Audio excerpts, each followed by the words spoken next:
Colonial Times. Can you imagine someone working 16 hours a day, 6 days a week? Now, can you imagine if that someone was you? From about the 1500s to the 1700s, there was a period in history called the Colonial Times. During that time, children worked long hours to help their families. People who lived during the Colonial Times were called colonists. Many colonists lived on a farm and worked hard for what little they had. Their days began very early when the sun came up. After a breakfast of porridge or bread, everyone would get to work. They worked all day long until the sun went down at night. Since there weren't machines in those days to help them do their work, most of the work was done by hand. If they were lucky, they might have had some help from an ox or horses. A farmer's main job included planting and harvesting their fields. Some of the crops they grew were wheat, corn, barley, oats, tobacco, and rice. Another job for a farmer was caring for their livestock, or the animals on their farms. Those animals included sheep, hogs, chickens, and eventually cows and bulls. In addition to those chores, farmers chopped wood, mended fences, and made any needed repairs to their barns or houses. Some colonist children were able to go to school, but many could not. Most of the families that lived on a farm were very poor. These kids would learn to read or write from their father or minister. Any learning that was done was usually done at home, since the children on farms did not attend school as much as the children in the city. They were expected to work on the farm just like any other adult. Life for both men and women on the farm was much harder than for those living in the city. Many of the families who lived in the city had more money than the families who lived on farms. Colonists that lived in the city weren't rich, but they did have more opportunities than those that lived on the farms. Some of the wealthier city families were able to hire tutors for their children or send them to schools located in England. The boys normally attended a place called the Dame School, where they learned how to read or write.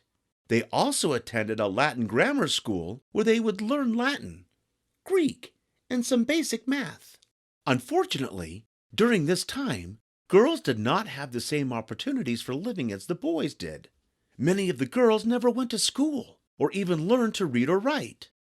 The reason that the girls did not go to school was because the responsibilities of men and women were quite different during the colonial era than they are today.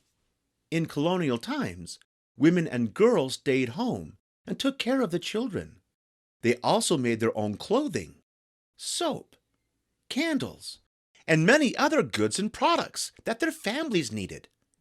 In addition, they had to prepare, cook, and serve the meals, sometimes with food from small gardens they tended. The girls in these families learned how to do the same jobs their mother did. The jobs that men had during colonial times depend on whether they lived on a farm or in the city. Some men were tradesmen, which meant that they learned a trade or skill. One valuable tradesman was a blacksmith. His job was to make various tools like axe heads, hammers and nails, and horseshoes. The blacksmith also made plowshares for plowing a farmer's field to get it ready for planting. Cabinet makers, shoemakers, and candle makers were some of the other jobs that tradesmen had. Boys as young as 6 or 7 years old would spend nearly 7 years learning some of these trades. A tailor, or someone that made clothes, a cooper, or someone that makes barrels, or a wheelwright, which is someone who repairs wheels. These boys were called apprentices because they were just starting to learn a job. Once they learned the trade, they would become journeymen. They would still work for a master, though, and earn regular wages. Today, we still use the colonial terms apprentice, journeyman, and master. We use these titles for people who are plumbers, electricians, machinists, and carpenters. Just like colonial times, today these titles tell us how much experience each of these people have. If a man in the city was not a farmer or a tradesman, then he was called a professional.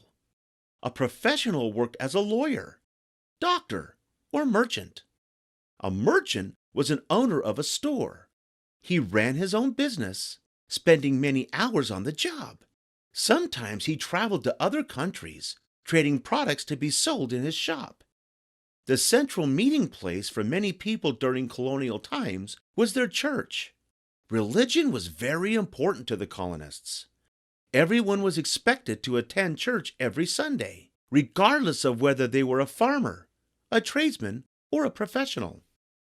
In the 1700s, instead of the 50 states we have now, there were 13 British colonies located along the eastern coast of the United States. These colonies were ruled by the British. That means the British made the laws for the citizens who lived there. Eventually, the British wanted more and more control over the colonies and the people who lived in them. The citizens were not happy with how the British were trying to rule or govern them. What do you think would happen if some of the towns in your state today decided that they didn't want to be governed or ruled by their leaders? Maybe the citizens in your town would decide to start a new state with their own new rules. Well, that's exactly what happened in the 1700s. The 13 colonies decided to start their own country. The British didn't like that one bit and tried to stop them. So, the 13 colonies revolted against the British.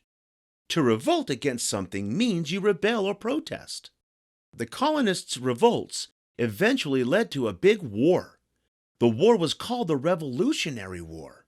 It was a war between the 13 colonies and England. Can you guess what happened as a result of that war? If you think colonies won, you're right. After the war, the British no longer governed the 13 colonies. The 13 colonies then became the United States of America. United means that the states stand together. Unfortunately, slavery was also very common throughout the 13 colonies during the 1700s. Before slavery, people who were called laborers were brought over from Britain. These people became indentured servants. An indentured servant would agree to work for free for someone for about 7 years, if that person would then pay for their passage to America. Slavery grew in the colonies because the indentured servants cost a lot of money and were difficult to find. Some of the first African indentured servants were forced into slavery, which means they were unpaid servants for the rest of their lives. These people were called slaves. Many of them were brought on a large ship from Africa to the United States. As the colonies grew, there was more work to be done, and the practice of slavery increased. Many of the slaves lived in very small houses near the fields where they worked on farms. Life for slaves was very difficult, and many of them were treated very badly by their owners. During colonial times, most farm homes were quite small and usually had only one room. The frames of their houses were wooden, and the roofs were made of dried grasses. Inside, the floors were dirt and the windows were covered with paper. A fireplace was used for cooking and for heat during the winter. There was very little furniture. Straw piled on the floor was used like a mattress for sleeping. In later years, homes grew larger. They had glass windows, plenty of furniture, and more space. Homes in the city had wood floors or carpeting and nicer furniture. These homes were bigger too. Some of them were even 2 or 3 stories high. However, none of the homes had running water, electricity, or telephones. Living during colonial times was quite different than the way you live today. But the people worked hard, and most enjoyed their lives just like you do. Hope you had fun learning with us. Visit us at learnbright.org for thousands of free resources and turnkey solutions for teachers and homeschoolers.